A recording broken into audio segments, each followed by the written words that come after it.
What is up, guys? It is Joe. We are back. We're talking ball about the Cats today, specifically back to football. We are talking about the boys on the gridiron. And before I get into things, let me say a quick shout out to the Kansas State Batcats. The Batcats are cooking in the regional round of the 2024 NCAA baseball tournament and working their way to the super regional round. As it sits right now, they're up 7-0 in the top of the seventh or going into the top of the seventh. So if there's a catastrophic meltdown and we lose, that's probably on me and I'll take the heat. I don't feel that way. K-State is getting hot at the right time, and that's what you love to see. But that's not what we're talking about today. We are talking about EA Sports College Football 25, the new video game release from EA Sports coming out covering college football, one of life's greatest blessings, and I'm pumped to do so today. Before I do get into the topic of today's video, let me tell you this.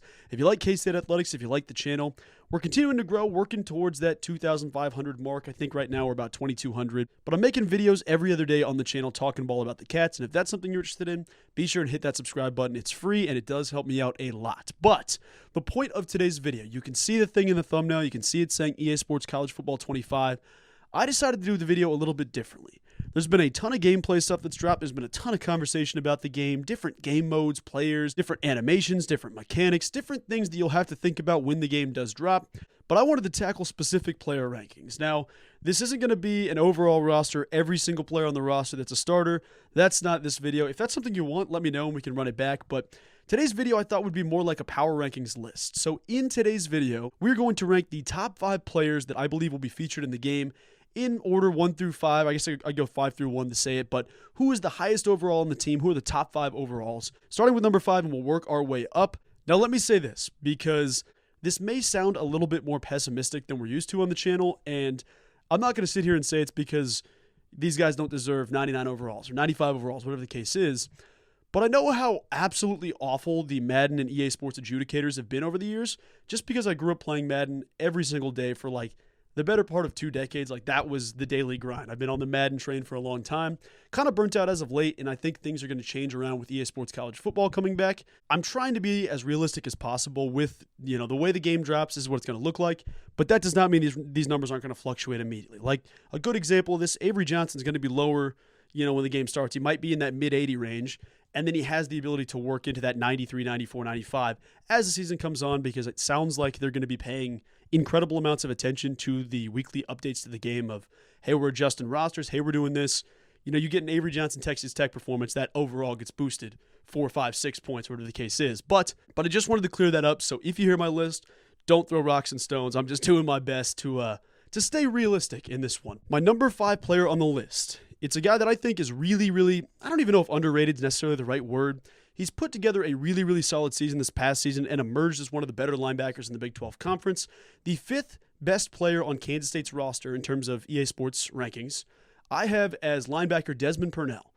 I have Des Purnell listed as an 85 overall. That is my 5th highest overall in Kansas State. And after transitioning from the safety room to the linebacker room, Des Purnell has really fit that body. Like, the dude had to add a lot of weight in the offseason. You saw it reflect his playing style early on. Now the dude caught up. He's got his speed back. He never really lost his speed, but he put together a really solid season, had 51 total tackles on the year, half a sack, 3 forced fumbles, 2 fumble recoveries, and a pick.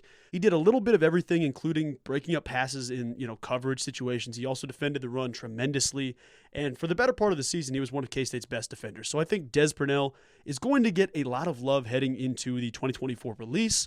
But moving on to my number 4 guy. Now, most of the guys on this list, I don't really have featured as okay, it's their first season in Manhattan, or it's a transfer guy, or it's this person, this person.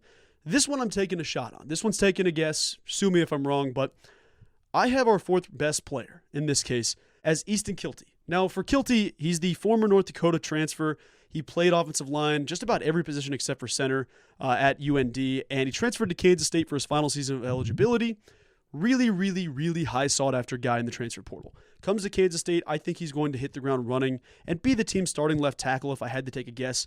I'm pretty confident that Carver Willis is going to anchor that right tackle down because he was really, really solid down the backstretch. So my number 4 guy is Easton Kilty, and I have him listed as an 85, kind of an 85-86. I know both him and Dez are 85s on my list, but I wanted to list Kilty a little bit higher because I think that one might just have a little bit more of a chance to jump up to that 86 spot as it sits at the game's release. Now, my number 3 person on this list, this is the rating I'm probably most confident about on the list. I feel pretty dang good about this one.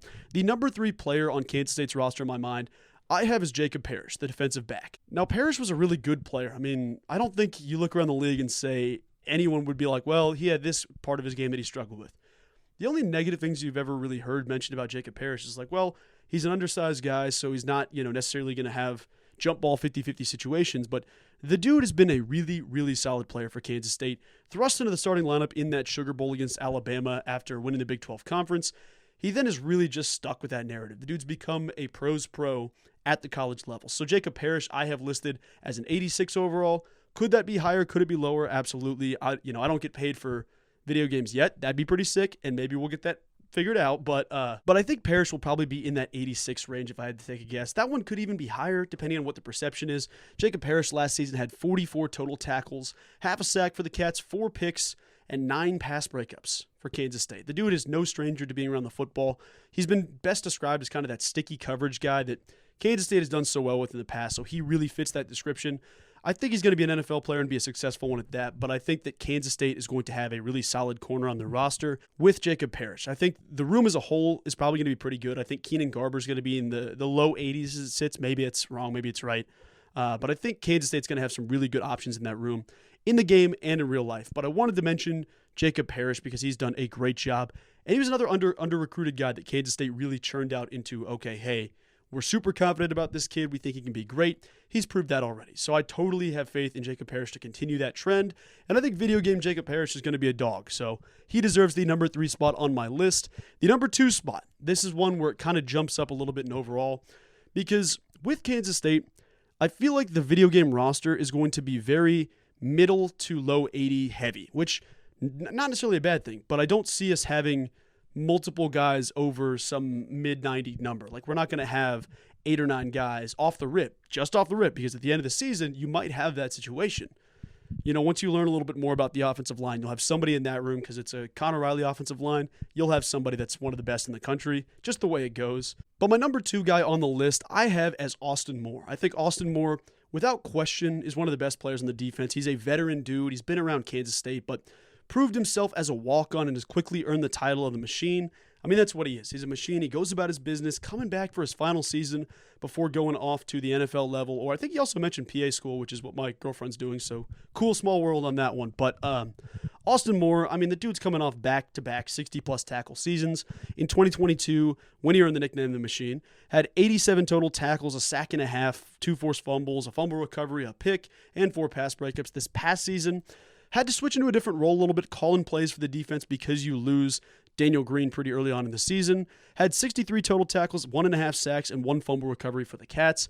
And I think he's going to enter the game pretty dang well. So my guess for Austin Moore, and this one is kind of a tough one because I feel like I could throw out like 4 different numbers for what Austin Moore could be on this, because there's a lot of variation of how these guys might see him. My guess for Austin Moore as it sits right now, I have him about an 88 or an 89. That one's kind of like, if you could add a 0.5 to this rating, an 88.5 would be where I set Austin Moore at the start, because I think he's one of the best players in the Big 12 on defense. I think he has that ability as a veteran linebacker for Kansas State. But without question, as most of you assumed, I'm sure you know who the number 1 player is. If you don't, my number 1 player on Kansas State's roster heading into the 2024 season, specifically in video game rankings, once again, this is not an indictment of the players or how the players are as people. This is just specifically a bunch of video game zeros and ones. So in theory, I have DJ Giddens as my number 1 player on Kansas State's roster. I have DJ as a 93 overall. I think it could be higher. I know that's going to sound like it's underrated, but I look around the Big 12 Conference before I make my decision on DJ Giddens. When you look at the entire game as a whole, there's 135 total power programs in the game, or something around there. Maybe it's more, maybe it's less. The guys aren't going to want to give out 99, 98s, 97s very often. That's just not going to be the case. It's the way Madden goes. You might have 5 99s in one season of Madden. In college football, it's the same people. It's going to be similar. Even though there's a ton more teams, there might be 5 to 10 99 overalls. The top end talent also fluctuates with, okay, who's going to be a 97? Who's going to be a 96? How good do these guys have to be? DJ deserves a really, really high ranking, but I'm also here to say that just because I think DJ's personality isn't that, like DJ's personality is kick-ass, dude. I love that dude as a person. I think the way that, he's not as flashy as a guy like Ollie Gordon in the sense that, he's not on social media doing that. There's one Oklahoma and it ends with State. I don't know that sometimes these adjudicators evaluate players strictly based off their on-field ability. Sometimes it's the flashier players off the field that also get that extra ratings jump. just because it's the way DJ's always been. I think he's going to be undervalued by the video game community as well. That being said, a 93 overall is pretty damn good, and DJ will absolutely shoot up that ranking. But I thought realistically, you'll probably have Ollie Gordon around a 99, if I'm not mistaken. Maybe he's a 98. Devin Neal's probably going to be comparable to DJ. Maybe they give him the 94, but I think it'll be comparable. You've got Taj Brooks there as well. You've got, RJ Harvey. You've got so many stud running backs in the Big 12 that I think because there's so many good ones at the top, it's going to push the entire group down with the exception of Ollie Gordon. I think Ollie's kind of locked at a 99, but then you probably push the rest of the group down just because there's like 6 dudes in that 90 to 97 range in my mind. So my guess right now, DJ Giddens 1, about 93. I've got Austin Moore at number 2 at 88, 89. I've got Jacob Parrish, number 3, as an 86, and then both Easton Kilty and Desmond Purnell at 85. And for those of you wondering, because I know this is going to be the question, this is going to sound disrespectful. Please hear me out on my reason as to why.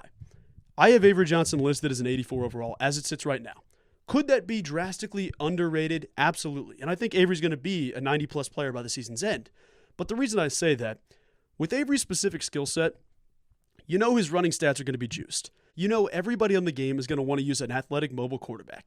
That being said, so many people are going to want to start their dynasty franchises with Kansas State because of that situation.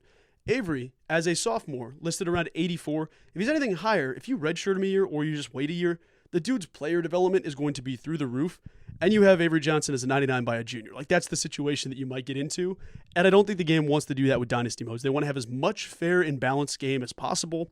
Just because we haven't seen Avery Johnson play a full season, I think they might look at him and be like, yeah, I don't know about this one. So overall, every single one of these guys on the list is undervalued in my opinion, but I think realistically, this is probably what it's going to look like. Roast me if you need to, but I think by season's end or when this game drops, which it drops on July 19th for those of you wondering, we'll go through this and we'll see if I was way off, if I was spot on, if I was horribly awful. We'll talk about it all. So I wanted to talk a little bit about EA Sports College Football, as well as mention the fact that I think I'm going to stream the game. So I've set it up. I've got my new Xbox ready to roll.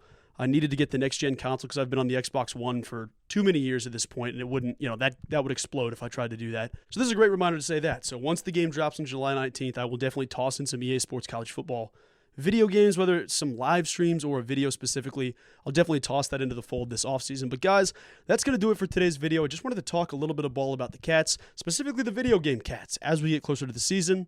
But guys, I appreciate each and every one of you for watching. I appreciate all the support on the channel, and I will talk to you soon. Go Cats!